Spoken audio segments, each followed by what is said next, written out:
Welcome back. All roads lead to Karnataka with under 10 days for the polls.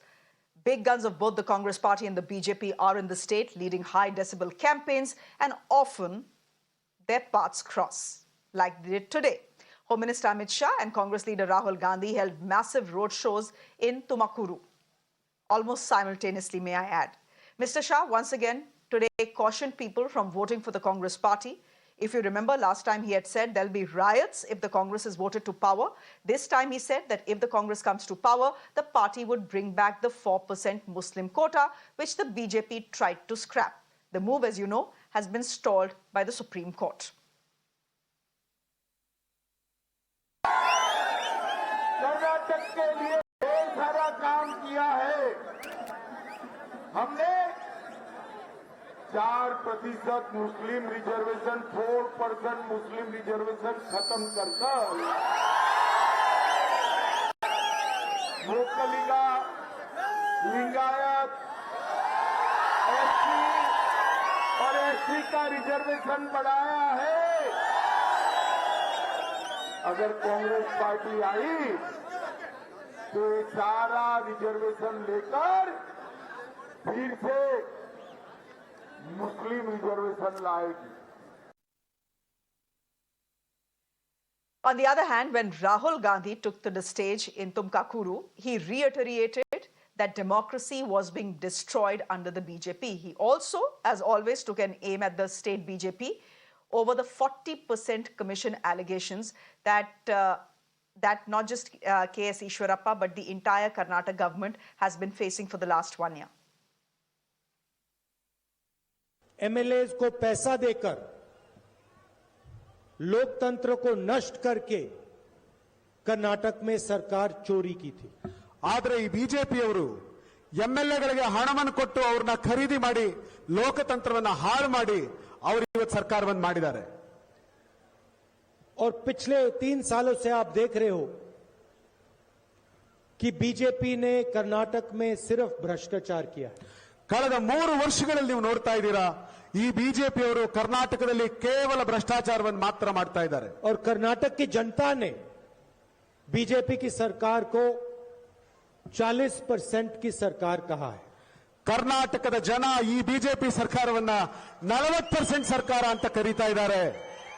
मतलब जो भी ये काम करते हैं, छोटा से छोटा काम हो, बड़ा काम हो, कर्नाटक की जनता से 40% कमीशन चोरी करते हैं। And the war of words continues in Karnataka as well, and many people are saying this is like father, like son. This is holding true for Mallikarjun Kharge and his son Priyank Kharge. If you remember, it started with Mr. Kharge Sr. taking aim at Prime Minister Modi, calling him a poisonous snake. Today, it was the turn of Kharge Jr., who sought to hit out at the Prime Minister. He called the Prime Minister Nalayak Beta. This is the context. आप सब लोग डरिए मत, बंजारा का एक बेटा दिल्ली में बैठा है अंता। ऐसा नालायक बेटा तो कैसा होता भाई, घर कैसे चलेगा? No, that is very wrong. He never said, don't put these things in his mouth. He attacked the parliament member who abused him. So, don't put in his mouth these words for Modi.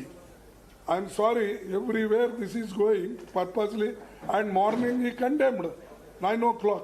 But still you people are asking. See, like father, like son. And they are so desperate because their party is losing, they are losing. And they fear the very word Narendra Modi. And in all frustration, they use all these languages. People of the state are highly cultured people. They will never accept such things, and they'll show them the place.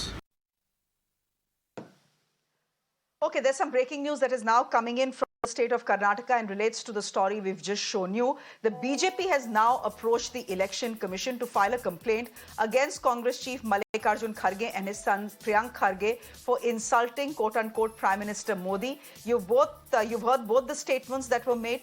Mr. Mallikarjun Kharge calling Prime Minister Narendra Modi a poisonous snake and Priyank Kharge calling him a nalaik beta. Let me try and see if I can go across to our reporters who are joining us on the story. Thoya, I believe you're live with us. Any more details that are coming in?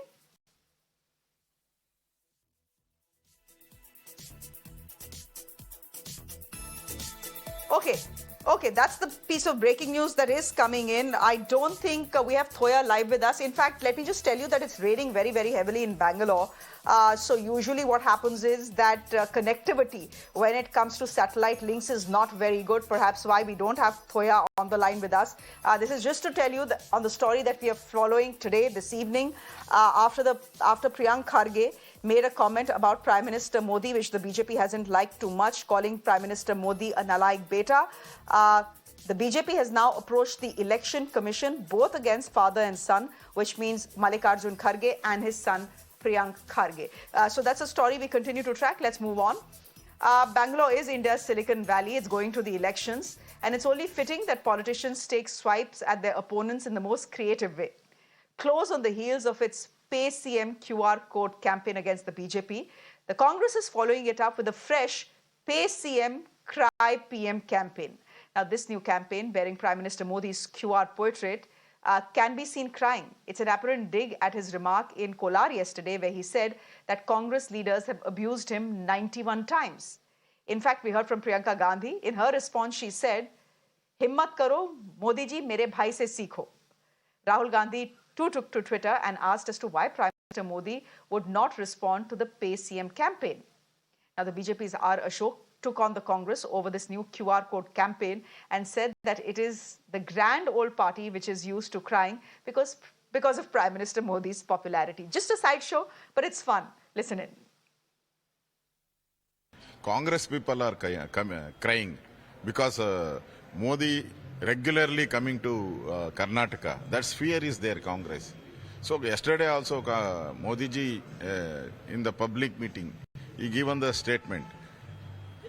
You given snake wording. Okay, I don't care. I will work for the people, for the development of India. That is the statement of Modi ji. Congress is crying because Modi ji is coming Karnataka. That is the problem of Congress. Okay, now to the big story of the day that came out from Karnataka. The BJP's blueprint for the state is now out. The incumbent government has put out a 16-point manifesto for the state. For the first time in Karnataka, a BJP manifesto has promised to implement the Uniform Civil Code, apart from bringing in a national register of citizens. Now, in line with the ban on the PFI, that's the Popular Front of India, the BJP is promising a special police wing to tackle religious fundamentalism and terror. It will be called K-SWIP. Countering the Congress's freebie in its manifesto, the BJP is promising 3 cooking gas cylinders annually for below poverty line families. The BJP has also promised half a litre of Nandini milk daily and 5 kgs of millet as part of the monthly ration kit. Let me go straight across to my colleague Neha, who is joining us on the broadcast. But before I go to Neha, let's quickly listen in to what the BJP is saying about its manifesto and how the Congress is reacting to it. See, Uniform Civil Code is for everybody, for all citizens. So they don't want equality, which is the hallmark of our constitution. So always Congress has been anti-constitutional. They say one thing and they do another. So they are against equality.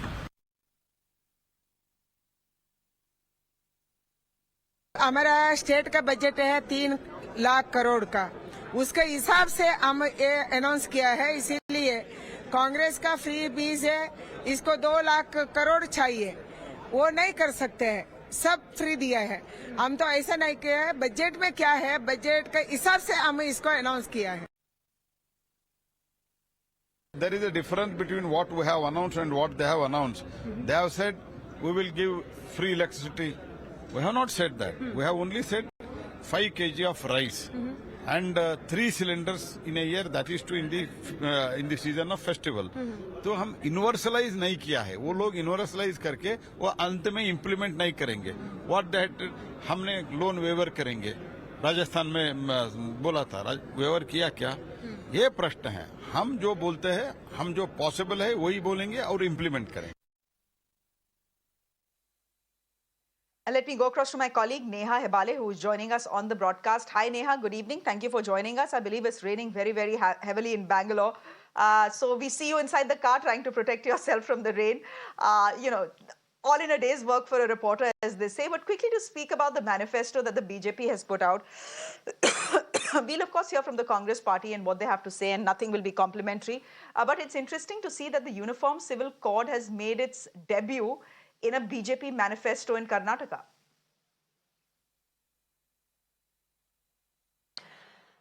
Well, Shreya, not only is it raining, it's raining fireworks and abuses in the state of Karnataka.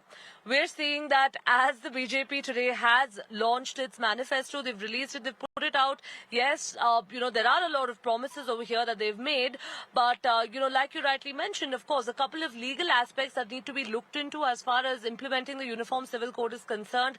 There is, of course, you know, a few acts that need to be amended before that can actually be done. We saw what happened in Assam as well, you know, when there was an effort to implement it. Now, apart from that, also a second takeaway, you know, from the manifesto itself that was released is the fact that the BJP over here has again stressed on, you know, issuing free bus passes to women. This was a promise that was made by the Bommai government during the budget in the month of March or April itself. However, it was still not implemented, and this is something, you know, that the Congress too now has picked up as an opportunity to hit out at the BJP. We began by saying, you know, it's raining fireworks and abuses in the state of Karnataka because, you know, now we're seeing that Shobha Karanlal, BJP leader, also on the same day that the manifesto has been released, has filed a complaint with the Election Commission against Priyank Kharge and Mallikarjun Kharge for the terms that they reportedly used against the Prime Minister, which they later clarified and said that it wasn't for him. Now, another aspect, Shreya, if we talk about the manifesto, is the fact that the BJP over here, you know, though it claims that there isn't a Hindutva push, it's quite evident over here that, you know, there are separate funds right now that have been allocated for, you know, freeing the temples completely from the clutches of the government. Apart from that, also we're seeing the fact that, you know, earlier in the day when JP Nadda spoke to us as well, you know, he did go on to say that it isn't a Hindutva push closer to the elections. The fact is that, you know, this is something which has remained important for the BJP. One question, Shreya, that still remains unanswered is whether it's the BJP, whether it's the Congress today, are these promises really going to be fulfilled? Are they going to be empty promises? The people of Karnataka have been seeing, you know, for quite a few years now that many of the poll promises which are made, irrespective of the party, haven't really been fulfilled. And people in the state today are seeking, you know, development. That's going to be the prime mandate, at least as far as the people are concerned. We'll really have to wait and see what happens. But, you know, of course, the rains is one thing, probably, you know, just here to cool down the tempers in the state.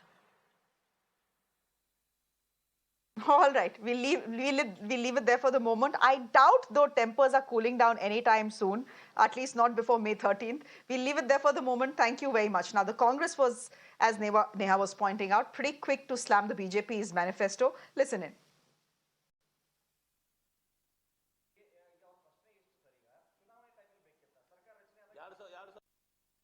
BJP only spreads hate. They have not done anything to this country. They promised Achhe Din, good days. Good day did not come. Price rise, unemployment in a big way in this country. They have failed miserably. What else they have got to do? They are going to do these things only. NRC, in Karnataka, hijab, halal, ajan. They are not trying to build lives of the people. They are trying to exploit the people's feelings. Okay, let me go across for a quick discussion to our guest this evening. Vijay Prasad is spokesperson of the BJP, joining us on the broadcast. Bhavya Narasimhamurthy is spokesperson of the Congress party, joining us. Hi Bhavya, good evening. And Madhavan Narayan is a senior journalist who, as always, will put things in perspective for us and give the politicians on the panel a little rap on the knuckle as well. Once in a while he does that and it's always fun. Guys, thank you very much. We won't stretch this for too long. We won't stretch this like a chewing gum. We'll keep this discussion short. Who should I start with? Maybe I should start with the Congress spokesperson. Bhavya, what's the problem with the manifesto? What's the problem with the BJP promising UCC? They've done it in other states as well. They've promised the UCC in Gujarat, in Himachal Pradesh, in Assam, in Uttarakhand, my state as well. What's the problem? It's their manifesto. They can do what they want to. Of course, they're free to add whatever they want in their manifesto, but the practicality of it is what is the question.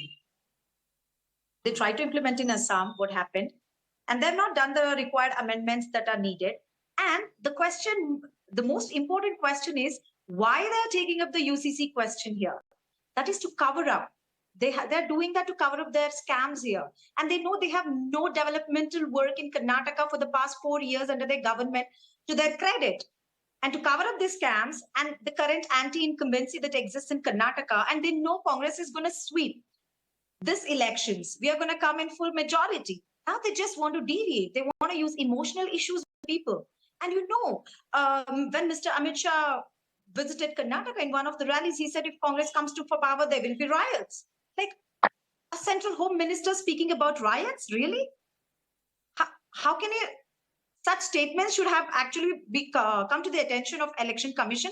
Somehow, even after we registered a complaint against it, they're yet to take any action against it. So, UCC thing aside, the Election Commission must be fed up of the BJP and the Congress. Bhavya, the Election Commission would be fed up of the Congress and the BJP because every day they are going with complaints. Today, the BJP has gone with a complaint to the Election Commission. But not when Congress registers a complaint. Election Commission is very quick when BJP registers a complaint against Congress. Anyways, coming to the LPG cylinders, is holding up the manifesto. Yes. I just want to. Can we come to the LPG cylinders in just a bit? Okay. Can you give me a minute here? Can you give me a minute? I know you want to come to the LPG cylinders, and it's a valid point because that is something that impacts the people of the state of Karnataka. So we'll talk about that in just a bit. But yes, Mr. Vijay Kumar, please tell me why you're holding up the manifesto with Prime Minister Modi beaming from the front page. Okay. Thanks, Shreya. See, this is the most progressive, development-oriented, futuristic manifesto a national party can give. This is the future of Karnataka. This is the future of Karnataka and the people of Karnataka. I'm seeing this. See, I've been going through this part of this manifesto, going through this manifesto as a two things. One as a politician and one as a resident of Karnataka. And whatever that can be, that can be promised, whatever that can be delivered, that has been said in this manifesto. We are not saying that we will do hundreds of things and don't do anything. So we are not saying that. We will do these things and we are going to promise. And this manifesto talks about what we have achieved and what we are promising for the next generation of Karnataka. And I'm sure this manifesto also talks about between the empowering the people of Karnataka versus the dependency that Congress is going to create by giving some, say, false promises. This is the manifesto that every Karnataka citizen is looking for. Let's wait for the Congress manifesto to decide whether there are false promises or not. But Mr. Vijay Prasad, let me come to you. Ek minute. Let me come to you with the meat of the debate. Let me come to you with the meat of the debate. The question is, if it is a progressive manifesto, if it is a manifesto that that lays out the foundation for Karnataka's future, what is the need for UCC in it? What is the need for NRC in it? And what is the need for a separate fund for temples in it? See, tell me. विकास की बात करनी है, विकास ही की बात करिए ना. राम को बीच में क्यों ला रहे हैं? No. See, when we talk about a uniform civil code, I have counter questions for all these people who are against the UCC. Why are you against uniform civil code? What are you scared of? Are you putting any religion or community ahead of nation? Are we not Indians first? And don't you want to treat every Indian equally? By opposing UCC, it appears that you want to put some religion ahead of the nation. What is wrong in bringing UCC? That is the basic question, a counter question that I want to ask to anyone who is opposing UCC. Why not? See, Karnataka will Okay, be. so sure. that is a question for Bhavya then. Bhavya, why should the Congress oppose the UCC? Whether it is in Karnataka or in Himachal Pradesh or in Uttarakhand or in Gujarat. This is one country, and therefore one country should have one law. Uttarakhand, Gujarat. And what are you afraid of? Now, places we will see. We are in the verge of. So essentially, I think the BJP spokesperson is saying this is not a tool to polarize. What the Congress has been saying is that this is a tool to polarize an election. What the BJP is saying is this is not a tool to polarize. One nation, one law. What's the problem with the Uniform Civil Code? UCC in itself, like Mr. Prasad said, they're more concerned about the vikas of people. The way they have included that in Karnataka Manifesto, the timing of it. First of all, I'll talk about UCC later, why we are opposing it. But the timing of it right now is to appeal to the emotions of Karnataka people and to polarize. It's as simple as that. One thing. Why? The UCC was there in the manifesto in 2019. The UCC was in the manifesto comes before the election only, no? Well. What do you mean timing? 2019 as well, the UCC was there in their manifesto. And for the past 4 years, in Karnataka, there was double engine sarkar. Why didn't they implement it so far? Why use it now? For the past 4 years, you have been in power. Bhavya, can I ask and you one keep thing? talking about double engine sarkar. Bhavya. What was stopping you from implementing it in Karnataka then? Can Why I say now? one thing? That's the question. Do you think The without UCC, the high powered committee, they cannot even implement it. They are also are in no can be implemented? Are mood you to implement UCC. They're Are just you using aware of how the UCC UCC everywhere is in every implemented? state. Wherever they have announced, have they implemented it so far? Bhavya, Have they done it? Are you serious? No, in 2019, Are you serious? Do you know how UCC you will be had implemented? one second. okay. In parliamentary manifesto, you had UCC as one of your agendas. We So are what going to stopped you from implement- implementing we are that in going to Karnataka so implement far? You take 4 it years from you me. were in We are power. going to form For a the high past 4 years you were in power. Okay. This is I. Okay. हो गया. Okay. Bhavya. Thank you. Vijay and Bhavya. Let Madhavan Narayan come in as well. Now, we've heard both of you. We know what the BJP thinks. We know what the Congress thinks about their manifesto. Let's quickly see what an independent political analyst / citizen thinks of the BJP's manifesto. Are you surprised that the Uniform Civil Code and the NRC and the separate fund for temples has made it to the BJP manifesto in Karnataka? I'm not surprised, Shreya, but it's equally true that it sounds a bit absurd. Let me begin by first cooling the atmosphere. There's been so much of tutu meme exchange of abuses that there are two things I want to say. I thought this election was going to be about the wish list, but what we see is a wish kanya list instead. We have a BJP MLA calling Sonia Gandhi wish kanya. We have a BJP Congress president talking about a poisonous snake. Now that reminds me of a nice joke, in a courtroom, two lawyers face each other and one says, "You are a horrible fool." The other one says, "You're a wretched fool." And the judge turns to them and says, "Gentlemen, now that the introductions are over, you may proceed with the case." So actually, this is about an exchange of abuses instead of actual manifesto promises that should matter. Having said that, let me say, there was one TV anchor who told me that, privately a BJP leader told him, our login is development, our password is polarization. If that is so, some of these issues related to temple and UCC fit in. UCC is actually speaking central government, it's a constitutional issue, not a state government issue at all. So therefore, there is no logic in a state level election talking about UCC at all. So we need to ask, why is this happening except for rhetorical purposes? And there is also this irony of the fact that you have the central government opposing the LGBTQ rights and same-sex marriage and marriage equality, which is actually going to be a core UCC issue in the days forward, because UCC is about everything. It's about considering everything in the light of individual rights enshrined in the preamble of the Constitution of the Republic.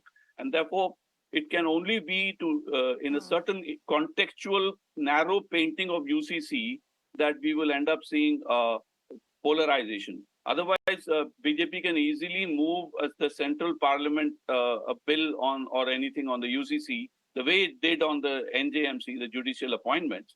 The fact that it suits them to whip up the sentiment in the state level elections, it's happened in Assam, it's happened in Gujarat, it's happened, I think, in Uttarakhand, now it's happening in Karnataka. So it's sort of a, you know, as they say, you can, it's the same recipe cooking everywhere. But the fact is also that the Congress has also been quite vicious in its use of words. And but it goes back to 2009 when Narendra Modi described Sonia Gandhi as a Jersey cow. Of course, if he had simply called her a cow, that would have been a nice, holy thing for the party that considered cow to be a holy animal. So he went out of his way to call Sonia Gandhi a Jersey cow.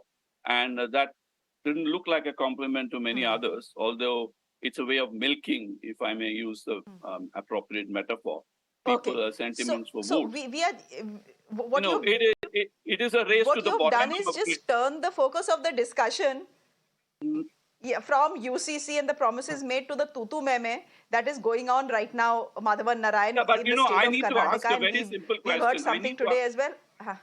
I need to ask, you know, why is it that manifestos, why I have a question on behalf of your viewers and the citizens of India. The manifestos are released too late and are too absurd, and they hardly ever figure in these speeches that are loud and clear. Therefore, we need to, has the manifesto become an apology, whereas actually that should be the core issue, both in terms of fulfillment of the last manifesto and the promises of the new manifesto. So we are, instead of talking like intelligent citizens, we are reducing and lowering the standards of this country, and then we say we are Vishwaguru. I'm sorry, it doesn't matter which party, but please understand the world is full of very smart people, not dumb voters. So you may win elections, but you will not win the respect of thinking people if this is the level of campaigning, whether you're Congress or whether you're BJP. Okay, so let me, you know, I don't have too much time. As I said, I will not stretch this debate like a chewing gum. But I do have this question both for the Congress and the BJP. And it is something Madhavan Narayan has touched upon, so I'm going to elaborate on it further. Bhavya, please help me understand. First, your Congress chief is calling the Prime Minister poisonous snake. Now his son is calling him Nalayak Beta. Of course, the Election Commission, as I said, would be fed up of the BJP and the Congress because the BJP has taken you to the Election Commission. My point is, why lower the level of discourse to such an extent? Frankly, no one is talking about the manifesto or what the BJP's manifesto is promising. Everyone today is talking about only what Priyank Kharge has said.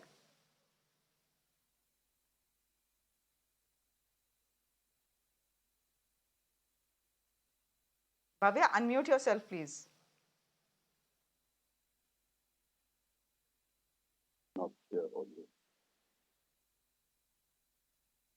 Bhavya, you'll have to unmute yourself. We can't hear you. Oh, I'm so sorry. I didn't realize. Something has happened. Hang on. Mallikarjun Kharge sir came out and he gave a clarification when it comes to his statement. He even says he expresses his regret if, you know, his words has hurt anyone's feelings. And he said very clearly it was not addressed to Mr. Modi. It was about his ideology. It was the ideology of BJP and RSS. Even after the clarification was given, you know, it takes courage to come out and speak about it like this. But just like how Madhavan sir said, till now, Mr. Modi has never come out and apologized. Then what about Priyank? Miss Sonia Gandhi as Jersey cow or Congress ki What about Priyank or, today, you know, calling him 50 crore girlfriend? Or no, what about Priyank Mr. Modi today? has used much if you're saying the father clarified, then why did the son repeat that mistake? Sorry, I didn't get your question. Okay. Would you care to say? No, I'm saying then why did, if Mr. Kharge stepped out with the clarification, why did Priyank Kharge have to repeat the offense, as it were? He called the Prime Minister Nalayak Beta today. Him calling him Nalayak Beta. To be honest, I haven't heard that maybe that happened today and I was on field. Okay. Let me be very honest, I haven't heard about that statement. But if he has come out and given a clarification, I don't know why we are even discussing this. And anyways, BJP is raised You can say what you want. You can say what you want. It makes headlines, and then you say a clarification has already been given. It's a You know, clarification doesn't help, an apology does, but the point is, Vijay Prasad, before you come in, do remember that the BJP... Your reporter just said they have given a clarification is not an apology. You say what you want to and then you come out and give a clarification. How does that help? So I just knew that from the report. Vijay Prasad, before you smile and laugh, and I know you want to respond, but there have been some pretty low-level comments that have been made by BJP leaders as well, including Vish Kanya for Sonia Gandhi, and there has been no apology. So, you know, the BJP and the Congress both are equally guilty of lowering the discourse of the Karnataka elections. इसीलिए मुद्दे की बात होती नहीं है. Everyone gets lost in this tutu meme only. When the Congress, when a decade-old, decaying party like Congress failed to argue with us, debate with us on issue-based discussions, they walk out of Parliament, they walk out of Assembly. When they don't have any issue, when they are running out of all the intellectual mind, so what they do, they end up going personal. They go on personal, they take on every other personal, and who are they left?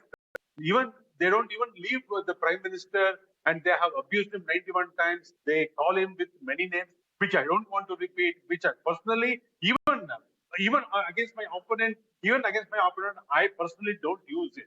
But these Congress people have stooped to so level. They have brought the Karnataka politics to such a low level, such a filthy low level. They go on abusing. The BJP is equally guilty of it. The BJP is equally guilty of it. The BJP is equally guilty of it. We leave it there. We leave it there. The BJP is equally guilty of it, Mr. Prasad. From our side, we have given the clarification. We leave it there. Thank you. Thank you. BJP is the one which said this narrative. No, clarification is not an apology. That doesn't count, Bhavya. Thank you very much. We'll leave it there. Thank you very much, Mr. Prasad. Bhavya, thank you very much. Always good to have you, Madhavan Narayan. I'm slipping into a quick break on the show. There's more news coming up on the other side, including a very important story that has developed in the Supreme Court. It's about divorce and fast-tracking divorces. We are getting you that story next. Do stay with us.